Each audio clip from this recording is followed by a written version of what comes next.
നമ്മൾ ഇന്ന് ഈ വീഡിയോയിലൂടെ പരിശോധിക്കുന്നത് ഷവോമി ഏറ്റവും പുതുതായിട്ട് പുറത്തിറക്കിയിരിക്കുന്ന ഷവോമി റെഡ്മി നോട്ട് 9 എന്ന സ്മാർട്ട് ഫോണിൻ്റെ വിശേഷങ്ങളാണ്. ഷവോമി നേരത്തെ തന്നെ റെഡ്മി നോട്ട് 9 സീരീസിൽ റെഡ്മി നോട്ട് 9 പ്രോ എന്നും റെഡ്മി നോട്ട് 9 പ്രോ മാക്സ് എന്നും രണ്ട് സ്മാർട്ട് ഫോണുകൾ പുറത്തിറക്കിയിരുന്നു. ആ ഒരു ലൈനപ്പിൽ തന്നെ ഇപ്പോൾ പുറത്തിറക്കിയിരിക്കുന്ന മൂന്നാമത്തെ സ്മാർട്ട് ഫോണാണ് റെഡ്മി നോട്ട് 9. അപ്പോൾ ഈ നേരത്തെയുള്ള രണ്ട് ഫോണുകളെക്കാളും കുറച്ചുകൂടെ ഒരു ബജറ്റ് ഫ്രണ്ട്ലി ആയിട്ടാണ് ഇപ്പോൾ റെഡ്മി നോട്ട് 9 ഷവോമി പുറത്തിറക്കിയിരിക്കുന്നത്.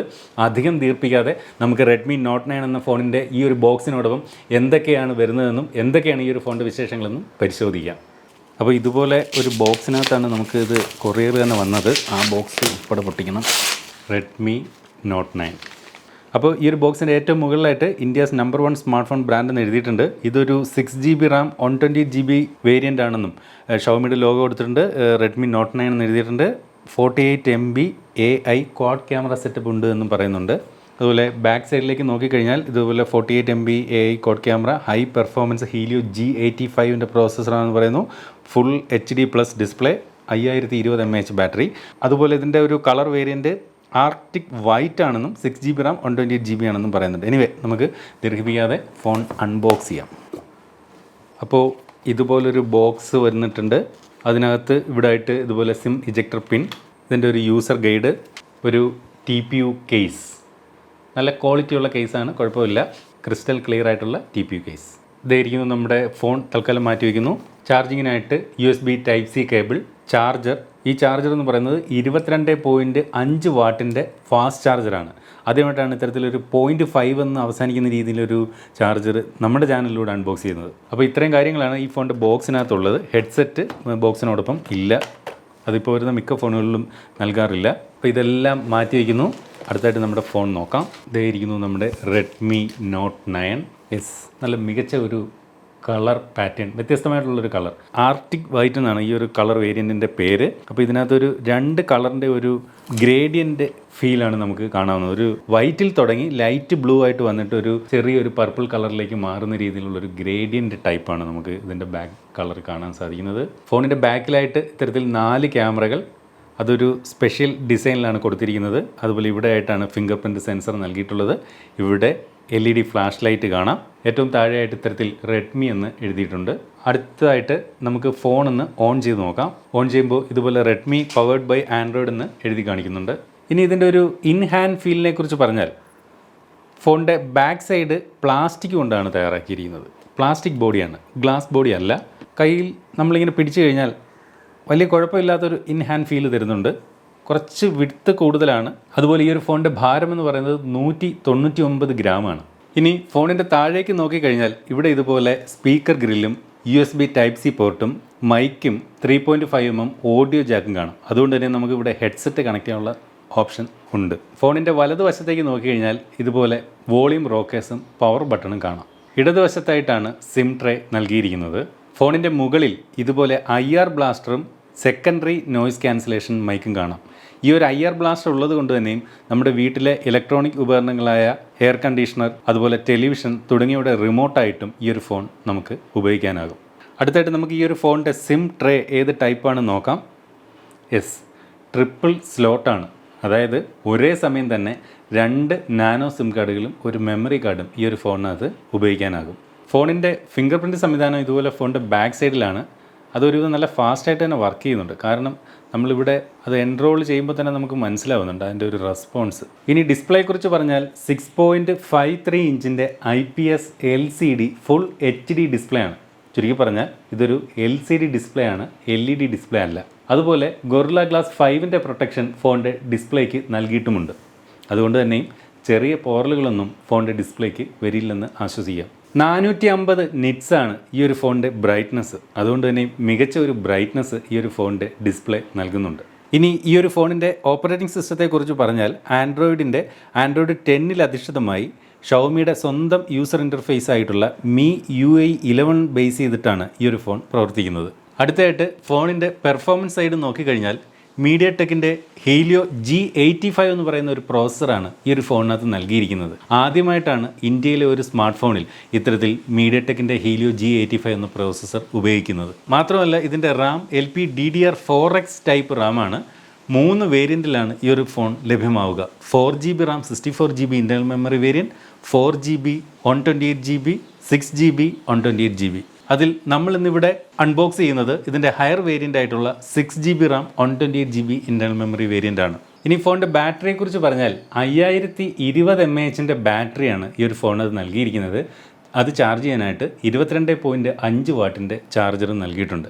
അത് ഫോണിൻ്റെ ബോക്സിനോടൊപ്പം തന്നെ നൽകുന്നു എന്നുള്ളത് വലിയ കാര്യം. അതുപോലെ ഈ ഒരു ഫോണിന് 9 വാട്ടിൻ്റെ റിവേഴ്സ് ചാർജിങ് സപ്പോർട്ടുണ്ട്. അതായത് 5020 mAh ബാറ്ററി കപ്പാസിറ്റി ഉള്ളതുകൊണ്ട് തന്നെ ഈ ഒരു ഫോൺ ഒരു പവർ ബാങ്ക് പോലെ നമുക്ക് ഉപയോഗിക്കാൻ സാധിക്കുമെന്ന് ചുരുക്കം. അതായത് ഈ ഒരു ഫോണിൻ്റെ ഈ ഭാഗത്ത് നിന്ന് ചാർജിങ് കേബിൾ ഉപയോഗിച്ചുകൊണ്ട് ഔട്ട് എടുത്ത് മറ്റ് ചെറിയ ഹെഡ്സെറ്റ് പോലെയുള്ള ഡിവൈസുകളും നമുക്ക് 9 വാട്ടിൽ ചാർജ് ചെയ്യാനാവും. അതുപോലെ ഫോൺ ചാർജ് ചെയ്യാനായിട്ട് USB Type-C കേബിളാണ് നൽകിയിരിക്കുന്നത്. ഫോണിൻ്റെ ഫിംഗർ പ്രിൻ്റ് ബാക്ക് സൈഡിലാണ്. അതുപോലെ നല്ല ഫാസ്റ്റായിട്ട് അത് വർക്ക് ചെയ്യുന്നുണ്ട്. അതുകൊണ്ട് ഒറ്റ ക്ലിക്ക് കണ്ടില്ലേ, ഓപ്പണായി, ഫാസ്റ്റായിട്ട് തന്നെ ഓപ്പൺ ആവുന്നുണ്ട്. അടുത്തായിട്ട് നമുക്കിനി ഫേസ് അൺലോക്ക് നോക്കാം. ഞാൻ പവർ ബട്ടൺ പ്രസ് ചെയ്ത് ഓൺ ആക്കുന്നു. ഫേസിൻ്റെ അടുത്തേക്ക് ഫോൺ തിരിക്കുന്നു. കണ്ടില്ലേ, ഫേസിൻ്റെ അടുത്തേക്ക് വരുമ്പോൾ തന്നെ അൺലോക്ക് ആവുന്നുണ്ട്. ചുരുക്കി പറഞ്ഞാൽ ഫിംഗർ പ്രിൻറ്റും ഫേസ് അൺലോക്കും നല്ല ഫാസ്റ്റായിട്ട് തന്നെ വർക്ക് ചെയ്യുന്നുണ്ട്. അടുത്തായിട്ട് ഈ ഒരു ഫോണിൻ്റെ മറ്റ് പ്രധാനപ്പെട്ട ഫീച്ചറുകൾ എന്തൊക്കെയെന്ന് ഒറ്റ നോട്ടത്തിൽ നമുക്ക് നോക്കാം. ഈ ഒരു ഫോൺ 4G എനേബിൾഡ് ആയിട്ടുള്ള ഫോണാണ്. 2 സിം കാർഡുകൾ ഉപയോഗിക്കാമെന്ന് പറഞ്ഞു. രണ്ടും 4G സിം കാർഡുകൾ ഒരേ സമയം ഉപയോഗിക്കാം. ചുരുക്കി പറഞ്ഞാൽ ഡ്യുവൽ 4G സപ്പോർട്ട് ഈ ഒരു ഫോണിനകത്തുണ്ട്. അതുപോലെ ബ്ലൂടൂത്ത് വെർഷൻ 5 ആണ് ഈ ഒരു ഫോണിനകത്ത് നൽകിയിരിക്കുന്നത്. ഇതിനകത്ത് IR ബ്ലാസ്റ്റർ ഉണ്ട് എന്ന് നേരത്തെ തന്നെ പറഞ്ഞതാണ്. P2I കോട്ടിംഗ് ഈ ഒരു ഫോണിനകത്ത് നൽകിയിട്ടുണ്ട്. അതുകൊണ്ട് തന്നെയും ഇതൊരു സ്പ്ലാഷ് റെസിസ്റ്റൻ്റ് ആയിട്ടുള്ള സ്മാർട്ട് ഫോൺ എന്ന് പറയേണ്ടി വരും. സ്പ്ലാഷ് എന്ന് വെച്ചാൽ വെള്ളത്തുള്ളികൾ. പൂർണ്ണമായിട്ട് നമുക്ക് വെള്ളത്തിലൊന്നും കൊണ്ട് ഡിപ്പ് ചെയ്യാൻ പറ്റില്ല, പക്ഷേ ചെറിയ മഴത്തുള്ളികളൊക്കെ ഈ ഒരു ഫോണിന് പ്രതിരോധിക്കാൻ കഴിവുണ്ട്. അതുപോലെ ഇതിനകത്ത് വൈഫൈ എന്ന് പറയുന്ന ഫീച്ചർ കൊടുത്തിട്ടുണ്ട്. അതുകൊണ്ട് തന്നെയും ഈ ഒരു ഫോൺ നമുക്ക് നെറ്റ്വർക്ക് കവറേജ് ഇല്ലാത്ത സ്ഥലത്ത് വൈഫൈ ഉപയോഗിച്ചുകൊണ്ട് സാധാരണ നമ്മുടെ മൊബൈൽ നമ്പർ ഉപയോഗിച്ച് തന്നെ കോൾ ചെയ്യാൻ സാധിക്കും. അതുപോലെ ഡുവൽ വൈഫൈ സപ്പോർട്ട് ഇതിനകത്തുണ്ട്. 2 ബാൻഡുകളുടെയും സപ്പോർട്ട് ഈ ഒരു ഫോണിനകത്ത് അതുകൊണ്ട് തന്നെയും ലഭിക്കുന്നുണ്ട്.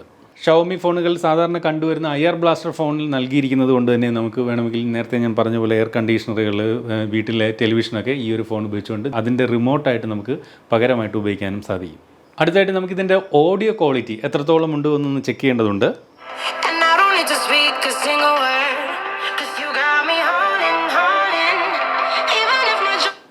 വോളിയം നിങ്ങൾ തന്നെ കേട്ടല്ലോ, നിങ്ങൾക്ക് തീരുമാനിക്കാം. ഇതിൻ്റെ ലീനിയർ സ്പീക്കറാണ്, അതായത് മോണോ സ്പീക്കറാണ്. ഫോണിൻ്റെ താഴെയായിട്ടാണ് സ്പീക്കർ നൽകിയിരിക്കുന്നത്. ഭയങ്കര വോളിയം ഒന്നും പ്രതീക്ഷിക്കേണ്ട, സാധാരണ വോളിയം മാത്രമേ ഫോണുള്ളൂ.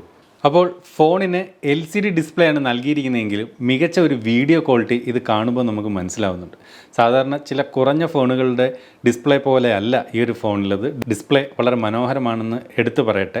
ഒരു LED സ്ക്രീനിലെ ഒരു ഡിസ്പ്ലേ അനുഭവം നമുക്ക് ഈ ഒരു ഫോണിനകത്ത് നിന്ന് ലഭിക്കുന്നുണ്ട്. നല്ല വൈബ്രൻ്റ് ആയിട്ടുള്ള കളർ, മികച്ച ബ്രൈറ്റ് ആയിട്ടുള്ള ഡിസ്പ്ലേ, നല്ല കളർ റീപ്രൊഡക്ഷൻ ഒക്കെ ലഭിക്കുന്നുണ്ട്. അതുപോലെ LED സ്ക്രീനിൽ കാണുന്നത് പോലെ ബ്ലാക്കുകൾ നല്ല പ്യുവർ ബ്ലാക്കായിട്ട് തന്നെ ഈ ഒരു ഫോണിലും കാണുന്നുണ്ട്. ഒരു LCD ഡിസ്പ്ലേ ആണ് ഈ ഒരു ഫോണിനുള്ളത് എന്ന കുറവ് ഇതിൻ്റെ ഡിസ്പ്ലേയിലെ വിഷ്വലുകൾ കണ്ടാൽ നമുക്ക് അനുഭവപ്പെടുകയില്ല. ചുരുക്കി പറഞ്ഞാൽ മികച്ച ഡിസ്പ്ലേ തന്നെ ഈ ഒരു ഫോൺ നൽകുന്നുണ്ട്. അടുത്തായിട്ട് നമുക്ക് ഫോണിൻ്റെ ബാക്ക് സൈഡിലെ ക്യാമറകളെക്കുറിച്ച് പറഞ്ഞാൽ 4 ക്യാമറകളാണ് നൽകിയിരിക്കുന്നത്. ഇതിനകത്ത് പ്രൈമറി ക്യാമറ തന്നെ 48 മെഗാ പിക്സലിൻ്റെ ക്യാമറയാണ് നൽകിയിരിക്കുന്നത്. രണ്ടാമതൊരു ക്യാമറയായിട്ട് 8 മെഗാ പിക്സലിൻ്റെ അൾട്രാ വൈഡ് ആംഗിൾ ക്യാമറ നൽകിയിട്ടുണ്ട്. ഈ ഒരു ക്യാമറ ഉപയോഗിച്ചുകൊണ്ട് 118 ഡിഗ്രി വരെ വൈഡായിട്ടുള്ള ചിത്രങ്ങളൊക്കെ അതുകൊണ്ട് തന്നെ നമുക്ക് എടുക്കാൻ സാധിക്കും. പിന്നീട് 2 മെഗാ പിക്സലിൻ്റെ ഒരു മാക്രോ ക്യാമറയാണ് ഈ ഒരു ഫോണിനകത്ത് നൽകിയിരിക്കുന്നത്. ഒബ്ജക്റ്റിൽ നിന്നും വെറും 2 സെൻറ്റിമീറ്റർ മാത്രം അകലം വരെ നമുക്ക് അടുത്ത് ഫോൺ കൊണ്ടു ചെന്നുകൊണ്ട് മാക്രോ ഫോട്ടോകൾ എടുക്കാൻ അതുകൊണ്ട് തന്നെ സാധിക്കും. പിന്നീട് നാലാമതൊരു ക്യാമറയായിട്ട് നൽകിയിരിക്കുന്നത് 2 മെഗാ പിക്സലിൻ്റെ ഒരു ഡെപ്ത് സെൻസറാണ്. അതായത് പോർട്രേറ്റ് ചിത്രങ്ങളൊക്കെ എടുക്കുമ്പോൾ ബാക്ക്ഗ്രൗണ്ട് ബോക്കെ എഫക്റ്റ് നൽകി ബ്ലെയർ ആക്കാൻ വേണ്ടി ഇത്തരത്തിൽ 2 മെഗാ പിക്സലിൻ്റെ ഒരു ഡെപ്ത് സെൻസർ നൽകിയിട്ടുണ്ട് നാലാമത്തെ ക്യാമറയായിട്ട്. അതുപോലെ ഫോണിൻ്റെ ഫ്രണ്ട് സൈഡിൽ ഇത്തരത്തിൽ ഡിസ്പ്ലേയിൽ ഒരു പഞ്ച് ഹോളായിട്ടാണ് സെൽഫി ക്യാമറ ഫോണിൻ്റെ ഡിസ്പ്ലേയിൽ തന്നെ നൽകിയിരിക്കുന്നത്. അത് 13 മെഗാ പിക്സലിൻ്റെ ഇൻ ഡിസ്പ്ലേ ക്യാമറയാണ് സെൽഫി എടുക്കുന്നതിനായിട്ട് നൽകിയിരിക്കുന്നത്. ഈ ഒരു ഫോൺ പ്രധാനമായിട്ടും 3 നിറങ്ങളിലാണ് ലഭ്യമാവുക. Pebble grey, Arctic white, aqua green. ചുരുക്കി പറഞ്ഞാൽ ഗ്രേ, വൈറ്റ്, ഗ്രീൻ എന്ന് പറയാം. അതിനകത്ത് നമ്മളിവിടെ അൺബോക്സ് ചെയ്തത് ആർട്ടിക് വൈറ്റ് എന്ന കളർ വേരിയൻറ്റിൽ പെടുന്ന സ്മാർട്ട് ഫോണാണ്. അടുത്തായിട്ട് ഈ ഒരു ഫോണിൻ്റെ പ്രൈസിംഗ് ആണ്. ഞാൻ നേരത്തെ പറഞ്ഞു കഴിഞ്ഞു, ഈ ഒരു ഫോൺ പ്രധാനമായിട്ടും 3 വേരിയൻറ്റിലാണ് ലഭ്യമാവുക. അതിനകത്ത് ബേസ് വേരിയൻ്റ് എന്ന് പറയുന്നത് 4GB RAM 64GB internal memory variant ആണ്. ഇതിൻ്റെ പ്രൈസിംഗ് എന്ന് പറയുന്നത് 11,999 രൂപയാണ്. Middle variant 4GB Ram 128GB internal memory variant. ഇതിൻ്റെ വില 13,999 രൂപ. ഹയർ വേരിയൻറ്റ് വന്നിട്ട് 6GB RAM 128GB internal memory variant ആണ്. ഇതിൻ്റെ വില 14,999 രൂപ. നമ്മളിന്ന് ഈ ഒരു വീഡിയോയിലൂടെ പരിചയപ്പെട്ടത് ഹയർ വേരിയൻ്റ് ആണ്. ഈ ഒരു ഫോൺ ഷവോമിയുടെ mi.com-ലൂടെയും ആമസോൺ സൈറ്റിലൂടെയും ഇന്ന് മുതൽ വാങ്ങാൻ ലഭ്യമാണ്. ഇന്ന് ഉച്ചയ്ക്ക് 12 മണിക്ക് ഇതിൻ്റെ ഒരു ഫ്ലാഷ് സെയിൽ ഉണ്ടായിരുന്നു. അപ്പോൾ അടുത്ത ഫ്ലാഷ് സെയിൽ എന്നാണെന്ന് അറിയാൻ ഷവോമിയുടെ വെബ്സൈറ്റ് നിങ്ങൾക്ക് സന്ദർശിച്ച് കഴിഞ്ഞാൽ ഈ ഒരു ഫോൺ അത്തരത്തിൽ ആ ഒരു ഫ്ലാഷ് ഡേറ്റ് മനസ്സിലാക്കി അന്ന് തന്നെ പർച്ചേസ് ചെയ്യാൻ സാധിക്കും. അപ്പോൾ ഈ ഒരു ഫോൺ ഞാൻ ജസ്റ്റ് ഇപ്പോൾ അൺബോക്സ് ചെയ്തേ ഉള്ളൂ. നിങ്ങൾ കണ്ടതാണ്, നിങ്ങളുടെ സാന്നിധ്യത്തിലാണ് ഈ ഒരു ഫോൺ അൺബോക്സ് ചെയ്തത്. അതുകൊണ്ട് തന്നെ ഒരുപാട് സമയമൊന്നും ഇത് ഉപയോഗിച്ചിട്ടില്ല. നമ്മൾ ഏതൊരു ഫോൺ നമ്മുടെ കൈകളിലേക്ക് കിട്ടിയാലും ആദ്യം അത് ഒരു അൺബോക്സ് ചെയ്യും. ജസ്റ്റ് ഫോണിൻ്റെ ബോക്സിനകത്ത് എന്തൊക്കെയുണ്ട് ഒരു ഇനിഷ്യൽ ഇംപ്രഷൻ നിങ്ങളുമായിട്ട് പങ്കുവയ്ക്കും. പിന്നീട് ഏകദേശം ഒരാഴ്ച കാലമൊക്കെ ഉപയോഗിച്ചതിന് ശേഷം മാത്രമേ ആ ഫോണിൻ്റെ ഒരു റിവ്യൂ, അത് ഗെയിമിങ് എങ്ങനെയാണ്, അതിൻ്റെ ക്യാമറ പെർഫോമൻസ് എങ്ങനെയാണ്, ഫോൺ ഹീറ്റ് ആകുന്നുണ്ടോ തുടങ്ങിയ എല്ലാ ഡീറ്റെയിലുകളും ഉപയോഗിച്ച് നോക്കി വ്യക്തമായിട്ട് മനസ്സിലാക്കിയിട്ട് നിങ്ങളുമായിട്ട് പങ്കുവയ്ക്കും. അപ്പോൾ ഇതാണ് നമ്മുടെ ഒരു പാറ്റേൺ. ഞാൻ പറഞ്ഞു വരുന്നത് എന്താണെന്ന് വെച്ച് കഴിഞ്ഞാൽ, പലരും നമ്മുടെ അൺബോക്സിങ് വീഡിയോ കാണുമ്പോൾ തന്നെ ചോദിക്കും, ചേട്ടൻ എന്തുകൊണ്ട് അതിനകത്ത് ഗെയിമിങ്ങിൻ്റെ കാര്യങ്ങളൊന്നും പറഞ്ഞില്ല എന്നൊക്കെ പറയും. അപ്പോൾ നിങ്ങൾ കാര്യം മനസ്സിലാക്കുക, നമ്മൾ 2 രീതിയിലാണ് വീഡിയോ ചെയ്യുന്നത്. Unboxing, review. അൺബോക്സിങ്ങിനകത്ത് അത്രയും ഡീറ്റെയിലേക്ക് നമ്മൾ കാര്യം പോകുന്നില്ല, ആ ഇനിഷ്യൽ ഒരു ഇംപ്രഷൻ മാത്രമേ പങ്കുവയ്ക്കുന്നുള്ളൂ. അപ്പോൾ റിവ്യൂ കൂടെ ഒരു ഫോണിൻ്റെ കേട്ടെങ്കിൽ മാത്രമേ നിങ്ങൾക്ക് പൂർണ്ണമായിട്ടും ആ ഒരു ഫോണിനെ പറ്റി മനസ്സിലാക്കാൻ സാധിക്കുള്ളൂ. നമ്മൾ ഒരാഴ്ച ഉപയോഗിച്ചതിന് ശേഷം ഈ ഒരു ഫോണിൻ്റെ റിവ്യൂ ചെയ്യുന്നതായിരിക്കും. എനിക്ക് ഇപ്പോൾ ഈ ഒരു ഫോൺ ഇത്രയും സമയം ഉപയോഗിച്ചപ്പോൾ എനിക്ക് തോന്നിയ ഒരു ഇനിഷ്യൽ ഇംപ്രഷൻ പറയുകയാണെങ്കിൽ, ഫോൺ എനിക്ക് ഇഷ്ടപ്പെട്ടു, പ്രശ്നമൊന്നുമില്ല. ഡിസ്പ്ലേ ഒക്കെ വളരെ മനോഹരമാണ്, ഡിസൈൻ ഓക്കെയാണ്, കാണാൻ നല്ല ഭംഗിയുണ്ട്, ക്യാമറ പെർഫോമൻസും ഒക്കെ ഓക്കെയാണ്. പക്ഷേ ഇതിൻ്റെ ബാക്ക് സൈഡ് പ്ലാസ്റ്റിക് ആണ് എന്നുള്ള ഒരു കുറവ് മാത്രമാണ് എനിക്ക് കാര്യമായിട്ട് തോന്നിയത്. അതുപോലെ ഇതിൻ്റെ പ്രോസസ്സറിനെ പറ്റി പലർക്കും സംശയം ഉണ്ടാവും. ഇന്ത്യയിൽ തന്നെ ഈ ഒരു പ്രോസസ്സറുമായിട്ട് ഇറങ്ങുന്ന ആദ്യ ഫോണാണ്. അതുകൊണ്ട് തന്നെ ഇതിൻ്റെ ഒരു ഗെയിമിംഗ് പെർഫോമൻസ് ഒക്കെ നോക്കണം. മികച്ച ഒരു ഗെയിമിംഗ് പെർഫോമൻസ് ആണ് ഈ ഒരു പ്രോസസ്സർ നൽകുന്നതെന്നാണ് അറിയാൻ കഴിഞ്ഞിരിക്കുന്നത്. അപ്പോൾ റെഡ്മി നോട്ട് 9 എന്ന ഈ ഒരു ഫോണിൻ്റെ വിശേഷങ്ങൾ നിങ്ങൾക്ക് ഇഷ്ടപ്പെട്ട് കാണുമെന്ന് കരുതുന്നു. ഇതുപോലെ ടെക്നോളജി രംഗത്തെ ഏറ്റവും പുതിയ വാർത്തകളും ഏറ്റവും പുതിയ വിശേഷങ്ങളും സ്മാർട്ട് ഫോൺ റിവ്യൂകളും അൺബോക്സിങ്ങും കമ്പാരിസണും ഒക്കെ ഏറ്റവും ആദ്യം നിങ്ങളുടെ മൊബൈലിലെ നോട്ടിഫിക്കേഷനായി എത്താൻ നിങ്ങൾ ഇനിയും ഈ ഒരു ചാനൽ സബ്സ്ക്രൈബ് ചെയ്തിട്ടില്ലെങ്കിൽ ഇപ്പോൾ തന്നെ ഈ വീഡിയോയുടെ താഴെ സബ്സ്ക്രൈബ് എന്ന് പറയുന്നൊരു ബട്ടൺ കാണാം, അത് ക്ലിക്ക് ചെയ്തുകൊണ്ട് സബ്സ്ക്രൈബ് ചെയ്യാം. മനോഹരമായ മറ്റൊരു വീഡിയോയിൽ വീണ്ടും കാണാമെന്ന പ്രതീക്ഷയോടെ സ്റ്റേ സേഫ്. ബൈ.